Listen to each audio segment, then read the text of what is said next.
Hai YouTubers! Sebelum merdeka dan berdaulat seperti sekarang, Indonesia memiliki perjalanan sejarah yang panjang. Kenyamanan dan kesejahteraan yang kita rasakan sekarang sebagai warga negara tidaklah diberi secara cuma-cuma. Ada peran para pahlawan nasional yang berjuang demi bangsa Indonesia dalam melawan penjajahan dan ketidakadilan. Dinobatkan sebagai pahlawan nasional karena mereka pastilah orang yang hebat dan memiliki andil besar terhadap kemerdekaan bangsa Indonesia. Namun, tahukah kita apa agama sebenarnya dari para pahlawan bangsa tersebut? Hingga saat ini, mungkin hanya sedikit dari kita yang mengetahui akan hal itu. Atau bahkan justru kita tidak mengetahui agama sebenarnya dari pahlawan bangsa kita sendiri. Dan berikut daftar agama sebenarnya pahlawan-pahlawan nasional Indonesia. Kartini. Salah satu pahlawan nasional Indonesia yang jarang diketahui mengenai agamanya adalah Raden Ajeng Kartini, Raden Ayu Kartini. Dirinya adalah seorang tokoh Jawa dan pahlawan nasional yang dikenal sebagai pelopor kebangkitan perempuan Nusantara. Selain itu, ia juga merupakan seorang aktivis Indonesia terkemuka yang mengadvokasi hak-hak perempuan dan pendidikan seluruh perempuan Indonesia. Menurut laporan, ia dilahirkan dalam keluarga bangsawan Jawa dan bersekolah di sekolah dasar berbahasa Belanda. Raden Ajeng Kartini sendiri dikenal sebagai pejuang emansipasi wanita yang hidup di zaman Hindia Belanda. Berbicara mengenai emansipasi, tentu hal ini tidak lepas dari pemikiran perempuan yang lahir di Jepara ini. Pemikirannya mengenai emansipasi tersebut dituangkan melalui surat-surat kepada beberapa sahabatnya di Belanda. Selain emansipasi, aspek lain yang dipermasalahkan oleh Kartini adalah keadilan yang menyangkut masalah kemanusiaan. Termasuk di dalamnya adalah pendidikan, kemiskinan, kesehatan, bahkan agama. Surat pertama Kartini mengenai agama ditulis pada 6 November 1899 untuk temannya yakni Stella Sihandelar. Meskipun jumlah suratnya yang membahas agama tidak terlalu banyak, tetapi pemikirannya sangat menarik.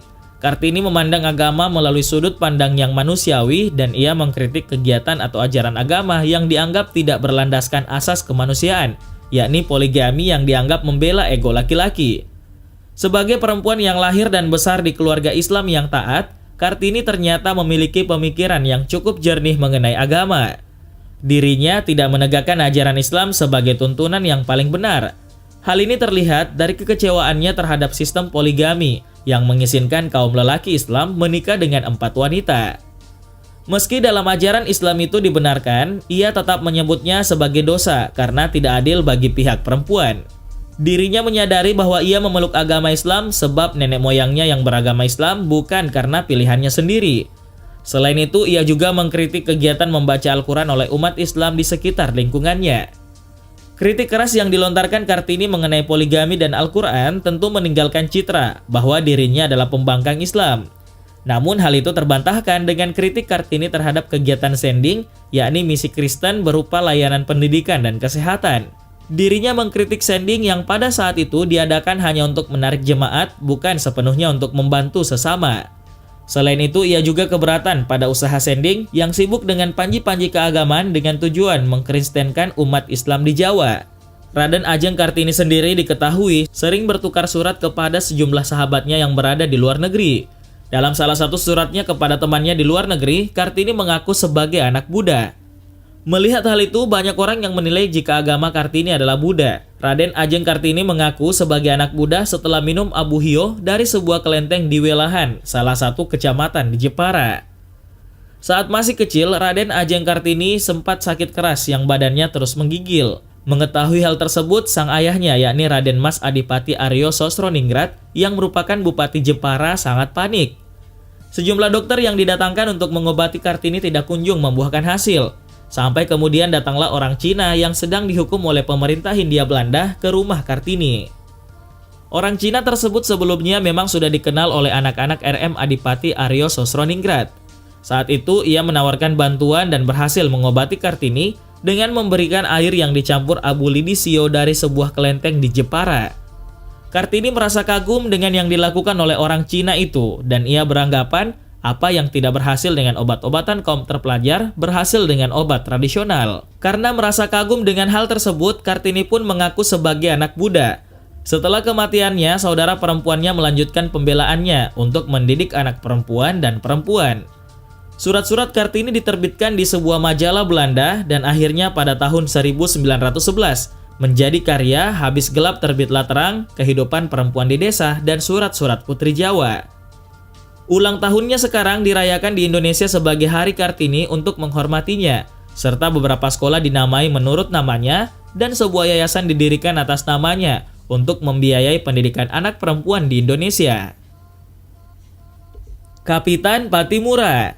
Pahlawan nasional Indonesia selanjutnya yang jarang diketahui mengenai agamanya adalah Thomas Matulesi, atau yang dikenal sebagai Kapitan Patimura atau Patimura. Dirinya adalah pahlawan nasional Indonesia yang berasal dari Haria Saparua, Maluku. Sejauh ini banyak yang tidak mengetahui tentang agama yang dianut oleh Patimura. Beberapa waktu lalu, Kapitan Patimura menjadi pembahasan ramai di media sosial setelah cuplikan khotbah yang dilakukan oleh Ustadz Adi Hidayat.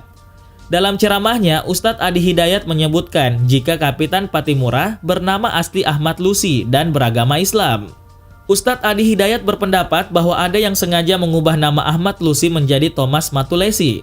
Dirinya mengatakan bahwa beliau itu adalah seorang pejuang, beliau itu adalah seorang kiai. Selain itu, ia juga mengatakan jika Patimura atau Ahmad Lusi adalah seorang pemimpin pesantren dan beliau mengarahkan anak-anak santrinya untuk berjuang menegakkan kebenaran di bumi pertiwi ini. Sebelumnya, teori ini juga termuat dalam buku Ahmad Mansur Suryanegara berjudul Api Sejarah. Dalam buku tersebut, Mansur menyatakan Patimura adalah Ahmad Lusi saat dia menjelaskan imperialisme Belanda.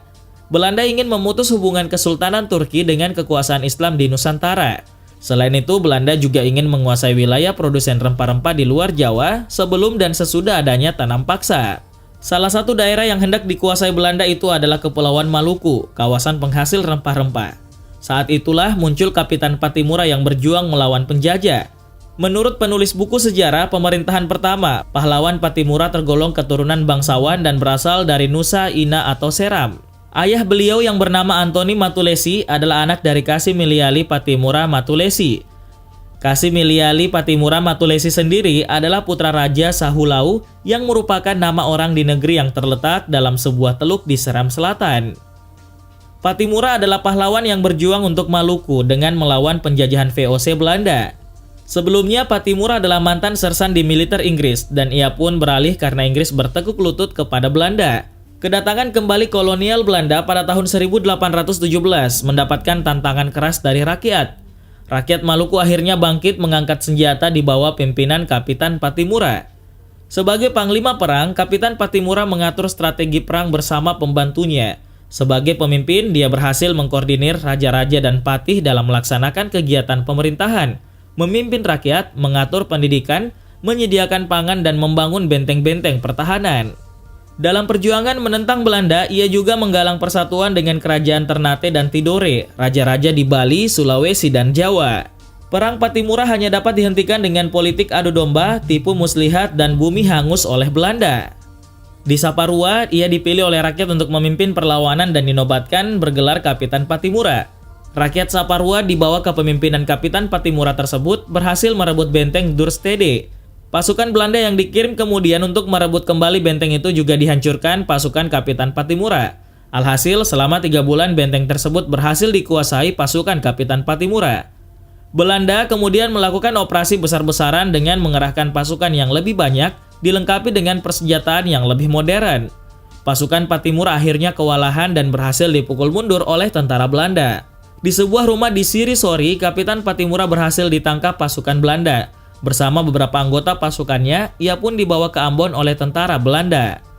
Di sana beberapa kali ia dibujuk agar bersedia bekerja sama dengan pemerintah Belanda, namun selalu ditolaknya. Oleh karena itu, ia pun mengakhiri pengabdiannya di tiang gantungan di kota Ambon. Atas kegigihannya memperjuangkan kemerdekaan, Kapitan Patimura dikukuhkan sebagai pahlawan perjuangan kemerdekaan oleh pemerintah Republik Indonesia. Jenderal Urip Sumuharjo. Pahlawan nasional Indonesia selanjutnya yang jarang diketahui mengenai agamanya adalah Jenderal TNI Anumerta Raden Urip Sumuharjo. Dirinya adalah seorang jenderal dan kepala staf umum Tentara Nasional Indonesia pertama pada masa Revolusi Nasional Indonesia. Sebelumnya, Jenderal Urip Sumuharjo memiliki nama Muhammad Siddiq karena terlahir dalam keluarga yang beragama Islam. Tetapi setelah beranjak dewasa, ia kemudian berpindah keyakinan menjadi seorang Kristiani. Dalam sejarahnya, ia berhenti sekolah dan memilih untuk mengikuti pelatihan militer di Batavia, yang kini adalah Jakarta. Ketika lulus, ia menjadi seorang letnan sebagai tentara pemerintah kolonial Belanda. Kemudian ia mengundurkan diri dari jabatan tersebut setelah berselisih paham dengan Bupati Purworejo. Perjuangannya cukup panjang setelah mengundurkan diri, dan ia pun dipanggil untuk kembali bertugas. Setelah kemerdekaan Indonesia, ia diangkat sebagai Kepala Staf Pemimpin Sementara Angkatan Perang. Saat itu, ia berupaya untuk menyatukan kelompok militer yang terpecah di Indonesia. Menurut laporan, ia wafat pada tanggal 17 November 1948 akibat serangan jantung di rumahnya sendiri.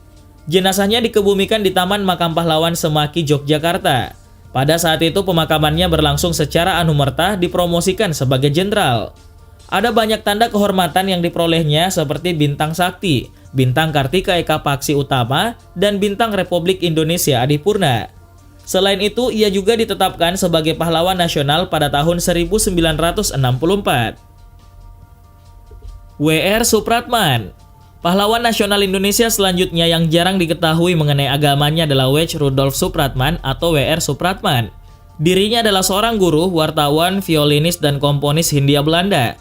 Selain itu, ia juga dikenal sebagai pencipta lagu kebangsaan Indonesia, yakni Indonesia Raya, serta merupakan anggota dari grup musik jazz Black and White Jazz Band. W. Rudolf Supratman sendiri lahir pada 9 Maret 1903 di Jatinegara, Jakarta. Dirinya menyelesaikan pendidikan dasar di Jakarta, kemudian hijrah ke Makassar, yang saat itu masih dikenal sebagai Ujung Pandang, dan menyelesaikan normal school di sana. Selain itu, ia masih sempat tinggal di kota tersebut, lalu menjadi guru sekolah dasar dan terjun dalam dunia perusahaan dagang. Kemampuannya dalam bermain biola dan mengubah lagu diperoleh dari sang kakak, yang saat itu tinggal di Ujung Pandang. Sebenarnya hal wajar jika Supratman memiliki kebolehan dalam urusan musik, karena sebagai seorang Kristiani, tentu saja kemampuannya sudah termasuk cukup mumpuni. Menurut laporan, W. Rudolf Supratman kemudian wafat pada tahun 1938 dalam usia yang termasuk muda. Namun menurut sumber lain, W. Rudolf Supratman beragama Islam. Nama Rudolf adalah nama yang ditambahkan oleh kakak iparnya di Makassar agar ia dapat diterima di sekolah Belanda.